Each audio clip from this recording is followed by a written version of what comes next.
नमस्कार प्रिय दर्शकों।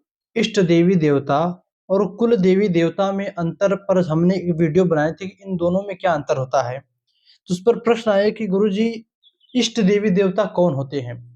इष्ट देवी देवता को हम अपना इष्ट देवी देवता का चयन कैसे कर सकते हैं? देखिए, हमारे धर्म शास्त्रों में दो प्रकार से इष्ट देवी देवता का चयन बतलाया गया है। एक तो शास्त्र कहता है कि जिन्हें जिस देवता में अधिक श्रद्धा भक्ति हो, सबसे पहले वो उनकी पूजा करे।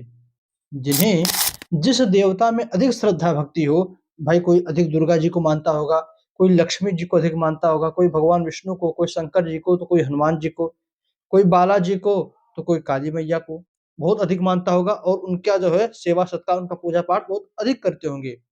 किंतु इसी में जो है कुछ लोग अपने कुंडली के अनुसार भी देखना पसंद करते हैं कि हमारे कुंडली के अनुसार कौन हमारे इष्ट देवी देवता बनते हैं। दर्शकों, तो आइए, एक तो हो गई श्रद्धा वाली बात, तो वो आप अपने पास ही रखिए। जिसका जिसमें अधिक प्रीति है वो उनकी पूजा करे। दूसरा ये है कि कुंडली से किस देवी देवता का पूजन किया जाता है। कुंडली से हम इष्ट देवता का निर्धारण कैसे कर सकते हैं, आइए यह जानते हैं। दर्शकों, कुंडली में पंचम भाव को, आपकी कुंडली में जहाँ पर 5 नंबर की राशि लिखी हो, अब देखिए, जरूरी नहीं ये 5 ही 5 यहाँ पर लिखा हो, यहाँ पर लिखा हो, यहाँ पर लिखा हो, नहीं। 5वां भाव इसे ही कहते हैं, जो 5वां घर है, इसमें जो राशि बनी हो, इसमें जो ग्रह बैठा हो, उसी के अनुसार इष्ट देवी देवता का चयन होता है। जैसे मैंने मेष लग्न की कुंडली बनाई है, तो पंचम भाव में यहाँ पर सूर्य की राशि सिंह राशि बनती है। अब ऐसा जातक या तो भगवान सूर्य की भक्ति करे, भगवान सूर्य की आराधना पूजा पाठ करे, तब वह तेजस्वी होता है, तब उसकी सारी मनोकामनाएं पूर्ण होती है। या यूँ कह सकते हैं कि ऐसे जातकों के जो है भगवान सूर्य इष्ट देवता होते हैं। और दूसरे, सूर्य देव के जो कारक होते हैं, सूर्य देव के जो स्वामी होते हैं, देवता होते हैं, वह भगवान विष्णु होते हैं। ऐसे लोग जो भगवान विष्णु की भी पूजा कर सकते हैं और इनके इष्ट देवता भगवान विष्णु को कहा जाता है। दर्शकों, यदि हम यहाँ पर वृक्ष लग्न की कुंडली यानी 2 नंबर यहाँ पर बनाए तो 2, 3, 4, 5, 6, यहाँ पर 6 यानी कन्या राशि बनती है और कन्या राशि के स्वामी बुध होते हैं। तो ऐसे जातकों को कहा जाता है कि आप जो है बुध ग्रह की पूजा कीजिए। अर्थात बुध ग्रह की पूजा करने से आपके जो है मन मस्तिष्क में तेजी आएगी। और बुध बुद्धि के स्वामी गणेश जी को माना जाता है। तो ऐसे लोगों के जो इष्ट देवता होते हैं, वह गणेश जी होते हैं। तो ऐसे लोगों से कहा जाता है कि आप भगवान श्री गणेश की पूजा कीजिए। श्री गणेश की पूजा करने से भी आपको समस्त रिद्धियाँ सिद्धियाँ प्राप्त होती है, ज्ञान बुद्धि प्राप्त होता है, धन प्राप्त होता है और ऐश्वर्य प्राप्त होता है और आपकी कुंडली से जो है आपके इष्ट देवता गणेश जी निकल कर आते हैं। दर्शकों, इसी प्रकार आप यहाँ पर मिथुन लग्न की कुंडली बनाओ तो यहाँ पर 7 नंबर तुला राशि बनकर आएगा पंचम भाव में। और तुला राशि के जो देवता होते हैं, वह किसी देवी को कहा जाता है, सौम्य देवी को, सात्विक देवी को। अब आप देवी में किसी भी देवी की पूजा कर सकते हो, चाहे दुर्गा जी की, चाहे काली जी की, चाहे सरस्वती जी की, चाहे माँ लक्ष्मी की। किसी भी एक देवी का पूजन करने से, पंचम भाव में तुला राशि बने तो किसी देवी का पूजन करना चाहिए। देवी ही इष्ट देवता होती हैं। यहाँ पर 4 नंबर की कर्क राशि बनाओ तो 4, 5, 6, 7, 8, यहाँ पर अष्टम वृश्चिक राशि बनती है और वृश्चिक राशि के स्वामी मंगल देव होते हैं। तो ऐसे जातकों के इष्ट देवता मंगल देव को कहा गया है और मंगल जो है हनुमान जी के कारक होते हैं। तो ऐसे लोग यदि हनुमान जी का पूजन करें, हनुमान जी की उपासना करें, तब ये अपनी लाइफ में आगे बढ़ते रहते हैं और इनके इष्ट देवता हनुमान जी कहे गए हैं।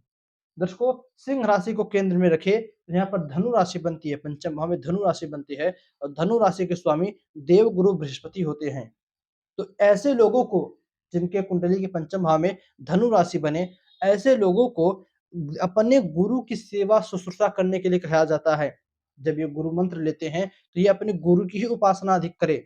अथवा गुरु ज्ञान से संबंध रखता है, तो ऐसे लोग ब्रह्मा जी का और भगवान विष्णु की भी सेवा करने के लिए, इष्ट देव मानने के लिए पंचम भाव में धनु राशि के लिए कहा गया है। अब धनु राशि देखिए, ब्रह्मा जी का पूजन और भगवान विष्णु का पूजन, इन दोनों में अंतर ये होता है, अत्यधिक ज्योतिषीय पंचम भाव में देवगुरु बृहस्पति की राशि है, तो भगवान विष्णु को ही बतलाते हैं। क्यों बतलाते हैं? भाई ब्रह्मा जी का भी यहाँ पद बनता है। किंतु भारतवर्ष में अभी सिर्फ एक ही ऐसा क्षेत्र है जहाँ पर ब्रह्मा जी का मंदिर बना है। आपको यदि पता है तो कमेंट करके बताइएगा वह क्षेत्र कौन-सा है। अब भारत में कहीं और पर भी ब्रह्मा जी का न तो मंदिर है, ना ही उनका पूजन करने की विधि क्या है किसी को पता है। तो बहुत कम लोग जानते होंगे, इसलिए ब्रह्मा जी का पूजन छोड़ के भगवान विष्णु के पूजन के लिए, जिसकी कुंडली के पंचम भाव में धनु राशि बनती है, ऐसे लोगों के लिए कहा जाता है। दर्शकों, इसी प्रकार यदि हम यहाँ पर कन्या राशि पंचम सिंह की बात हुई, कन्या राशि को लग्न में रखें तो 6, 7, 8, 9, 10 मकर राशि बनती है कुंडली के दसम भाव में। मकर राशि के जो स्वामी होते हैं वह शनि होते हैं। अब शनि स्वामी हैं, तो ऐसे लोग यदि शनि देव की पूजा करें, शनि न्याय के कारक हैं, दंड के अधिकारी है। ऐसे लोग यदि शनि देव का पूजन करें और नहीं शनि देव का, तो शिव जी को अथवा किसी उग्र देवी देवता को, भैरव जी को, काली जी को, छिन्नमस्ता माता को, 10 महाविद्याओं को अपना इष्ट मानकर उनका उपासना करें, तब भी वह उनको लाभ देते हैं। देखिए, शिव जी को बहुत ही साधारण सौम्य देवता कहा गया है, किंतु इनका एक नाम रुद्र है, तो रुद्र नाम होने के कारण यह कभी-कभी अपना रौद्र रूप भी धारण करते हैं, इसलिए उग्र देवताओं की श्रेणी में आते हैं। तो कन्या राशि, तुला राशि को यदि हम लग्न में रखें, तो यहाँ पर बनता है शनि की 11वीं राशि कुंभ राशि, तो वही शिव जी, भैरव जी इत्यादि आते हैं, जिनकी कुंडली के पंचम भाव में कुंभ राशि बने, उनके इष्ट देवता बनते हैं। दर्शकों, कुंडली के लग्न में हम अष्टम राशि यानी आपकी कुंडली में वृश्चिक राशि का लग्न हो, तो 8, 9, 10, 11, 12 यहाँ पर देवगुरु बृहस्पति की मीन राशि बनती है, और देवगुरु बृहस्पति की राशि बनती है, फिर वही या तो ब्रह्मा जी का पूजन करिए, या भगवान विष्णु का पूजन कीजिए, या आपने जिस गुरु से गुरु मंत्र लिया हो उसका पूजन कीजिए। कुंडली के प्रथम भाव में हम जो है, हमने वृश्चिक राशि बैठाई, अब आप यहाँ पर धनु राशि बिठा दीजिए, तो कुंडली के पहले भाव में मेष राशि बनती है, जो कि मंगल देव का कारक होता है। मंगल के स्वामी हनुमान जी होते हैं, तो जिनकी कुंडली के पहले भाव में मेष राशि बने, वह हनुमान जी की सेवा करे, हनुमान जी उनके इष्ट देवता होते हैं। कुंडली के पंचम भाव में तो वृष राशि बने, दूसरे नंबर की राशि वृष राशि बने, तो ऐसे लोगों को भी किसी देवी का, दुर्गा जी का, सरस्वती जी का, किसी सौम्य देवी का पूजन करने के लिए कहा जाता है, और दुर्गा देवी ही उनकी इष्ट देवता होती हैं। दर्शकों, इसी प्रकार यदि यहाँ पर वृष के बाद मिथुन राशि बने, तो मिथुन राशि के स्वामी बुध होते हैं, और बुध का पूजन गणेश जी का पूजन कीजिए, अथवा कहा गया है यज्ञो वै विष्णु रूपिणः, यानी भगवान विष्णु जो है यज्ञ के कारक हैं, और यज्ञ कहा गया है बुध को, तो आप भगवान बुद्ध की भी भगवान विष्णु की भी पूजा कर सकते हो।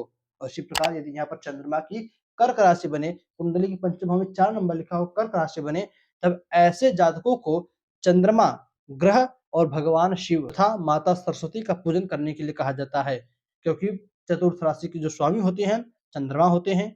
भगवान शिव के ललाट पर चंद्रमा सुशोभित रहता है, भगवान शिव का पूजन करने के लिए माता सरस्वती समुद्र में ही रहती है, और समुद्र से ही चंद्रमा का प्रादुर्भाव हुआ है, इसलिए सरस्वती जी का पूजन करने के लिए कहा जाता है। दर्शकों, उम्मीद करता हूँ आप अपनी कुंडली का पंचम भाव देखिए, पंचम भाव में जो राशि बनी है उसके अनुसार आप अपने इष्ट देवता का चयन कीजिए, अथवा आपकी श्रद्धा भक्ति जिस देवता में अधिक हो, आप जिसको अधिक मानते हो।